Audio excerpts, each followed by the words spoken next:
The scripture reading from Matthew that we just heard it's challenging for me for a number of reasons. As I let these words pour over me, I see the faces and I remember the names of people who I've known that relate to these characters in Matthew.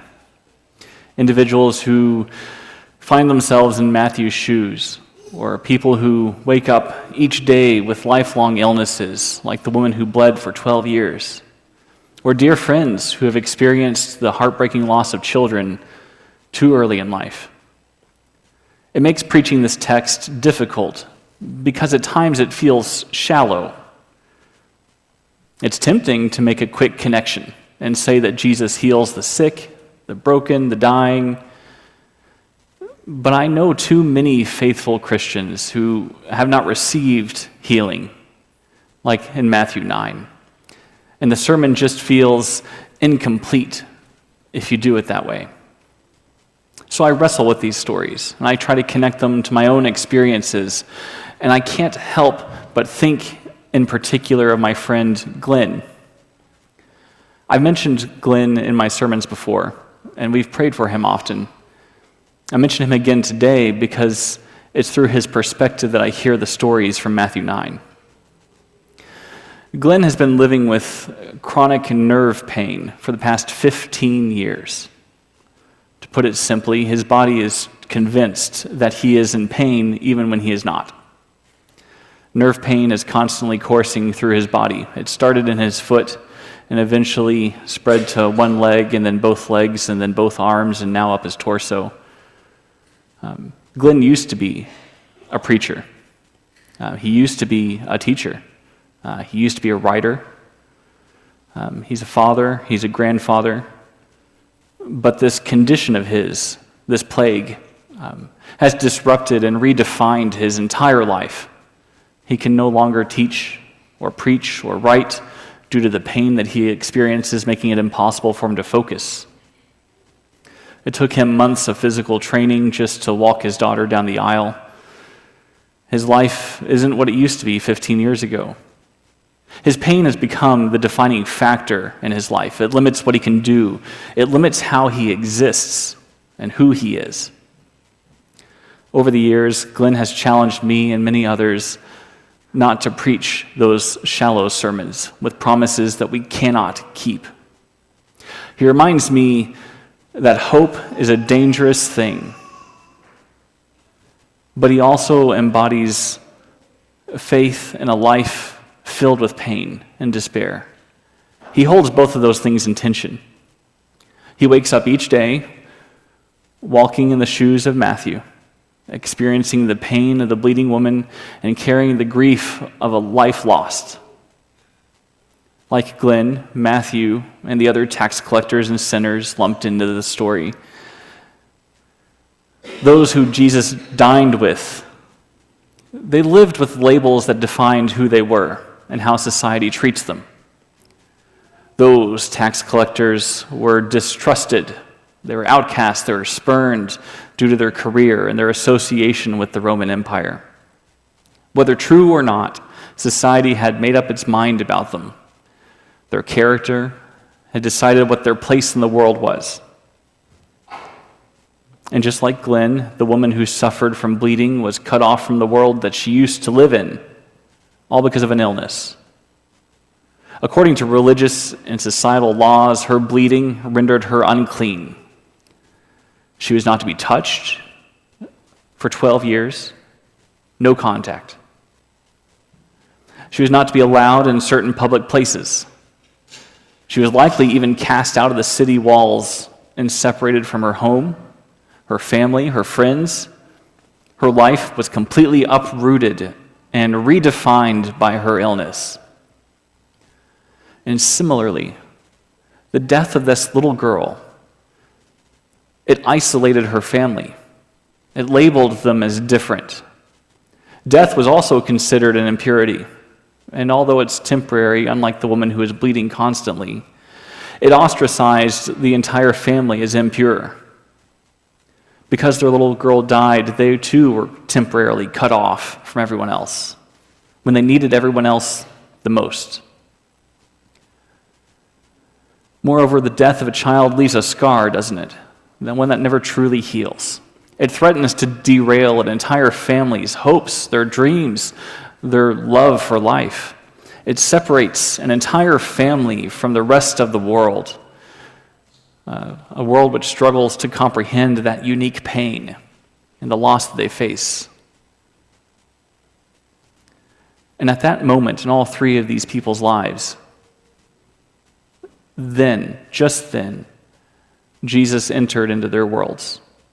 They don't come into his, he comes into theirs, where they've been alone all this time, where no one else would go. Society judges and labels Matthew, but Jesus steps into his life, inviting him to follow and fellowship. Jesus looks beyond the labels. He sees behind the judgments. He sees beyond the limitations that society has placed on Matthew and chooses to redefine that person, not as a tax collector, but as a child of God. He doesn't see a tax collector. He sees Matthew, a beloved child of God. No one else could see that. Nobody else had the eyes for that. Rather than accepting the hatred of others as a defining identity marker, Matthew is granted the ability to love himself for the first time in a long time, the way that God loves him. And when that woman, who had every reason to give up hope and abandoned the idea of ever finding relief from her constant bleeding, she dared to hope one more time. Think for a second of the courage that takes. 12 years of hoping does one thing to you. It destroys you. It eats you alive. Hope is dangerous, and she chooses to be brave enough to hope one more time. And Jesus, brave enough to love and come near this unclean woman, even lets this woman touch him when society shuns and abandons her. He chooses to see her for who she truly is. And he calls her, not by name, he calls her a daughter of God. And as a beloved daughter of God, Jesus sets her free, not from her illness, yes, but. The miracle of her healing is great, but he sets her free from her status as an unclean outcast, and he brings her home for the first time in 12 years. He restores her health, but more importantly, he restores her life. He gives her value for the first time in 12 years. He affirmed her worth in the eyes of God before he heals her. Much like he forgives before he heals the paralyzed man, he restores this woman's life before he restores her health. He gives her permission to be included in the family of God when everyone else told her she couldn't belong. And when Jesus arrives at the home of the deceased girl, the now deceased girl, when he's confronted by all the mourners outside, he didn't just conquer her death, but he dismisses those who gathered to mourn, and he sends them home. There's no room here for them. Mourning's not wrong. We all mourn the loss of loved ones. That's a fine thing to do. But Jesus, he expels not just death, but the oppressive reality of death. In doing so, he sets not just the girl free from death, he sets the whole family free to find hope and a way forward when they didn't have that when they woke up. There's a time for everything, including mourning. But Jesus speaks a word of blessing to those who mourn, for they will be comforted. Jesus brings immeasurable comfort to a family surrounded by pain and death. This last week, my friend Glenn waits. He has given himself permission to hope one more time. And just like the woman who suffered from bleeding, he is undergoing another procedure. He's lost count of how many he's tried. None of them have worked. He's doing one more surgery, hoping that this time something can work and bring him relief, if not even a cure. For the first time in 12 years, Glenn waits with the anticipation and the anxiety of Matthew. He wonders if this hope can truly set him free. Matthew had dinner with Jesus and probably expected Jesus to change his mind. Jesus would get to know Matthew and change his mind that this guy's not really follower material and send him back to being tax collector in his toll booth. I imagine that's what Matthew thought in the back of his head somewhere, that this isn't going to pan out. Sure, he invited me to dinner, but I'm not going to get the job. He's going to see who I really am, and he's going to realize who he really is, and we're going to go our separate ways. He's going to think it was probably a mistake to hope for a different way of life. And in the same way, my friend Glenn is waiting for this new implant to start working. It's already there, but it takes time to start.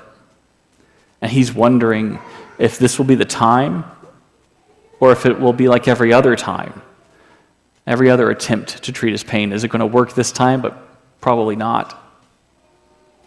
And my friend Glenn waits this week alongside the grieving family. Not mourning the loss of a daughter, but he wakes up and mourns the loss of a career, the loss of passions that can no longer be pursued, and the absence of movement, freedom, the loss of mental clarity and the joys of life that he cannot experience. And he waits in a home with all that death and loss and grief to see if this surgery can restore what was taken from him prematurely. And this is where each of you comes in. I cannot help but wonder how many of you are a Matthew, or a bleeding woman, or a grieving family, or Glenn. How many of you wake up feeling helpless, or labeled, limited, or cast out, or oppressed in so many various ways? Perhaps you battle a chronic illness that has robbed you of life and dreams and goals. Or maybe you feel judged and limited by everyone else for who you are, as if you have to be a certain thing or else, a magical or else. I imagine that each one of us, at some point or another, has experienced that danger of hope. That when you're faced with oppressive forces that seem unchangeable, situations that feel stagnant, or powers that hold us down and control us, you feel the danger of hope. And today, I ask you to be brave enough to hope one more time. Not in the form of a miraculous healing, or a sudden acceptance, or some sort of magical quick fix to all your problems. Don't hope in that. No, I want you to be courageous enough to hope in Jesus' ability to redefine you, to redefine your life, your circumstances. I cannot make promises or guarantee an end to the struggles that plague you. If I could, I would have helped Glenn a long time ago. But I do promise that Jesus can sit with you and set you free from the limitations, from the definitions that we impose on ourselves and the burdens that we place upon us and that are placed upon us by others. You see, Jesus can look at us and see beyond those labels, see beyond the judgments and the afflictions that we carry. He never saw a bleeding woman. He never found a deceased girl or a tax collector. No, Jesus sees us as daughters and sons of God, beloved by the Creator. That's what he always sees, no matter the circumstances. He looks at us through the eyes of God and defines us as God's beloved children. With compassion, with mercy, with grace, he reaches out to set us free from the chains that imprison us. You see, Jesus releases us from the prisons that we carry in our minds and in our bodies. He reminds us of our true identity, and he sets us free from defining ourselves solely by our struggles. Today, Jesus gives my dear friend Glenn the courage to hope one more time. And if we're honest, that's how hope has always worked. Hope isn't something you have once for all. Hope is something that you have to muster one more time. Every single time, just one more time. And I pray that tomorrow Glenn wakes up without any pain. And I also pray that even if the pain never goes away, that Glenn can face each day with the knowledge and the faith that he is not his pain. He is a child of God. And I pray that God sets him free from that limitation, from the judgments, from the grief that threatens to overwhelm his life and to hold him back. And I pray the same thing for all of you. I pray that God sets you free, not only from your pain or isolation, but also your circumstances. And I pray that you come to hear Jesus calling you a daughter, calling you a son, and seeing you for who you truly are, not for what you think you are, not for what has defined your life. I pray that you feel the healing power of Jesus, not necessarily healing you physically, but always reminding you that you are not the sum of your failures. You are not your guilt. You are not your sin. You are not your pain or your struggle. You are the sum of God's love, the embodiment of compassion and grace. And as you think about that, as you think about these words from Matthew and the challenges they present, I hope you find comfort and strength. I hope you can find a renewed hope in Jesus' ability to redefine and set you free. Always remember that you are not alone in your struggles, that there is a community of support and understanding available to you. We're stronger together, and together we look at each other with the eyes of Jesus. You need to know that the people around you don't see your failure, your sin, your guilt, your pain, your struggle. They see you. Just like Jesus saw Matthew, not a tax collector. We choose to be a people who see one another the way that God sees us. So remember that this is a place where we extend that love and compassion and grace of Jesus to one another. Trust the people around you. Reach out with that vulnerability that it takes to your brothers and sisters, children of God. And may you find in each other peace. May you find the love of God, and may you find the power of hope as you navigate those complexities of life. And today, as you come to the table, bring your pain with you. Bring it along. Bring your isolation. Bring your past. Bring all that baggage that defines your life and tries to box you in and limit you. And encounter Jesus, who welcomes you, baggage and all, and sees beyond what others may overlook. Come to the table and find acceptance, find compassion, find the love of God, and be set free from the oppression of sin. Be set free from your suffering, from the judgment of others. Be set free from separation and isolation. Come to the table as a welcomed and whole member of the family of God. Let us stand and sing.